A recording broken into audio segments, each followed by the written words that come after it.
महाराष्ट्र राज्य दिनानिमित्त शासकीय कार्यालयात ध्वजारोहण. आमदार महेश बालदी यांनी हुतात्म्यांना केले अभिवादन. महाराष्ट्र राज्य स्थापनेच्या 64व्या वर्धापन दिनानिमित्त उरण तहसील कार्यालयाच्या परिसरात आमदार महेश बालदी यांच्या हस्ते ध्वजारोहण सोहळा पार पडला. स्वतंत्र महाराष्ट्र होण्यासाठी असंख्य हुतात्म्यांनी आपले बलिदान दिले. या बलिदानाचे स्मरण आणि राष्ट्रध्वजाला वंदन करून सर्वांना महाराष्ट्र दिनाच्या शुभेच्छा देण्यात आल्या.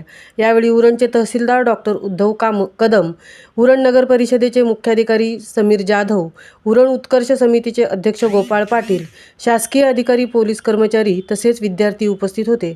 महाराष्ट्र दिनाचे औचित्य साधून उरणचे आमदार महेश बालदी यांनी उपस्थितांना शुभेच्छा दिल्या. महामुंबईसह अनंत नारंगीकर, उरण.